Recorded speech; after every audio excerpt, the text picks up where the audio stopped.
अस्सलामुअलैकुम जी, मैं हुमारी अली। आप देख रहे हैं मेरा चैनल। कराची में एक बार फिर से कत्लो गारत गिरी जारी है। कराची में जज का नौजवान लड़का पुलिस वाले के बेटे के हाथों कत्ल हो गया। कत्ल से पहले की वीडियो वायरल हुई। किस चक्कर में गोली मारी गई, क्यों गोली मारी गई, क्या कोई चेक एंड बैलेंस नहीं है, क्या कोई भी किसी को मुंह उठा के गोली मार देता है, ये निजाम कब तक चलेगा। और भुट्टो जो है वो तो जिंदा ही है। तीसरे दोस्त ने हकीकत बेनकाब कर दी, हकीकत से पर्दा उठा दिया।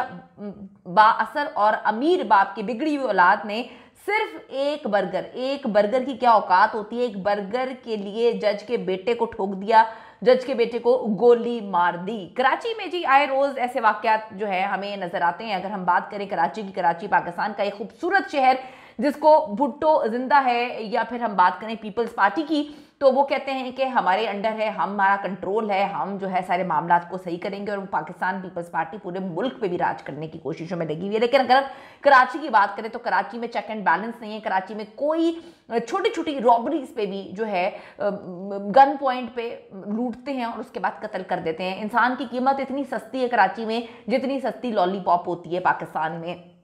अभी अफसोसनाक वाकया जी कराची डिफेंस में पेश आया है, जहां पे जज के नौजवान बेटे को दोस्त ने तल्ख कलामी पर फायरिंग करके मार दिया। पुलिस ने गिरफ्तार तो कर लिया है। आपको मैं बताती चलूं कि जी दरख्शा थाने के इलाके डिफेंस फेज 5 में बंगला नंबर ब्ला ब्ला, ठीक है, मैं इसको वो कर रही हूँ, डिस्ट्रिक्ट एंड सेशन जज साउथ जावेद करेयो का जवान साला बेटा अली जो है वो शदीद जख्मी हुआ, जिसे निजी अस्पताल मुंतकिल किया गया। लेकिन वहां पर वो जख्मों की ताब न लाते हुए जान की बाजी हार गया। पुलिस हुकाम के मुताबिक मकतूल अली जो है अपने दोस्तों के हमरा उनके घर पर मौजूद था, जहां पर ये फायरिंग का अफसोसनाक वाकया पेश आया।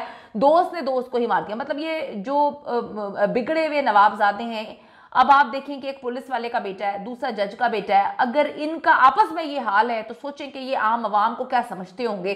पुलिस की तो मैं कहती हूँ पाकिस्तान में बात ऐसी है कि हर जगह पर उन लोगों की इज्जत की जाती है जो टीचर्स होते हैं, जो डॉक्टर्स होते हैं, इज्जत की निगाह से देखा जाता है।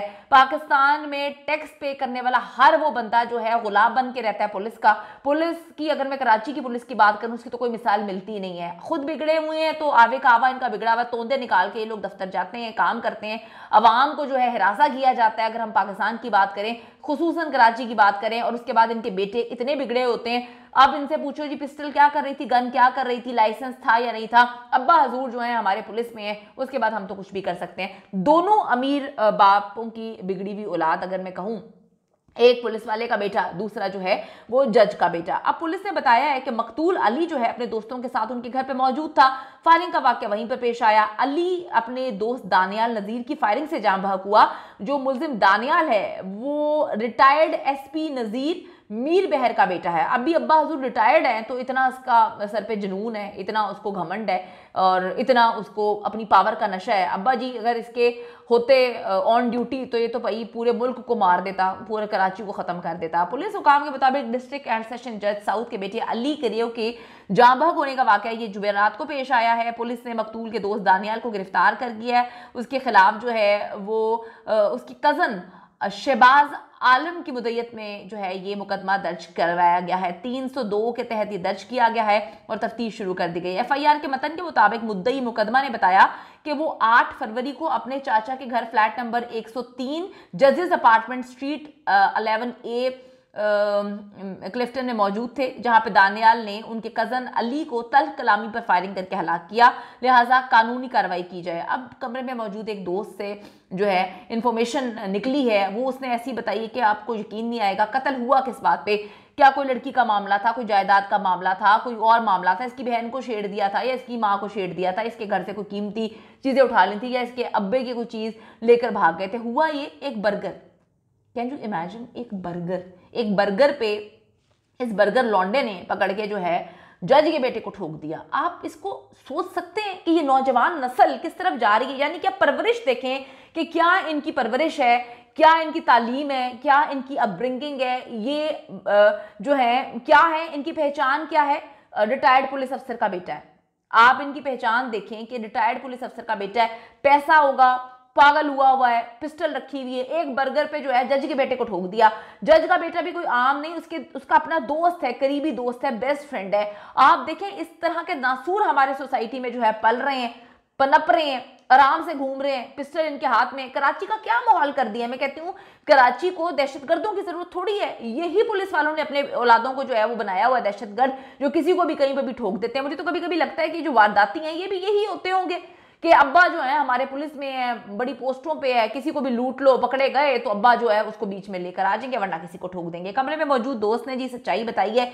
एक बर्गर था जिसकी वजह से इसने कत्ल किया। दानियाल ने अपने लिए डिलीवरी सर्विस से बर्गर मंगवाया, वो बर्गर रख कर किचन से प्लेट लेने गया तो पीछे से अली ने बर्गर खा लिया। मुझे यकीन नहीं आ रहा, मेरे पैरों तले से जमीन निकल गई जब मुझे इस खबर के बारे में पता चला। मुझे नजर आना बंद हो गया। एक बर्गर के लिए बर्गर लौंडे ने दूसरे बर्गर लौंडे को जो है वो मार दिया।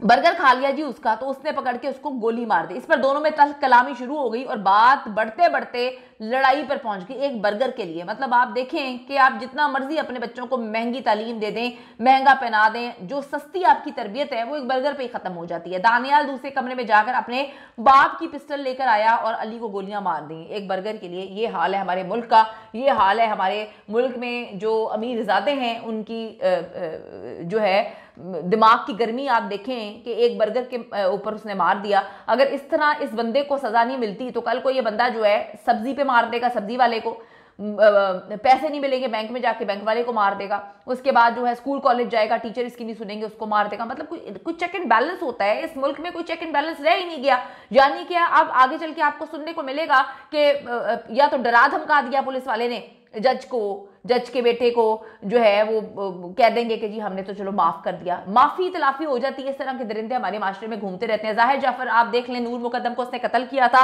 सर तन से उसने जुदा किया था। इस्लामाबाद की तारीख का सबसे खौफनाक वाकया, जहां पे एक वालिद जाता है कमरे में और देखता है उसकी बेटी का सर एक तरफ है, धड़ एक तरफ है।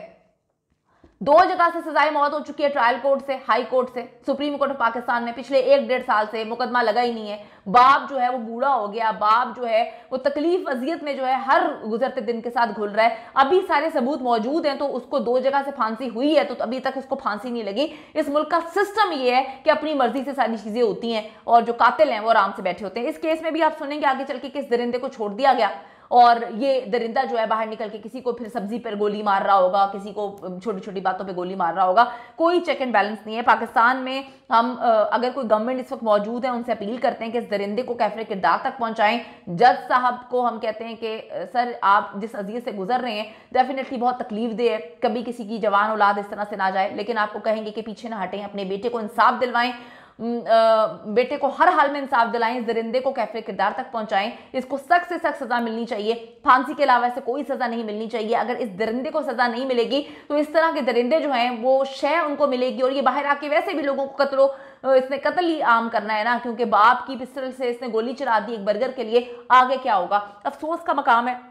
अल्लाह ताला इस मुल्क पर, नौजवान नस्ल पर जो है वो अपना करम करे, क्योंकि जो घरों से परवरिश है वो तो रेस्ट इन पीस ही है और कुछ नहीं बोल सकते मैं।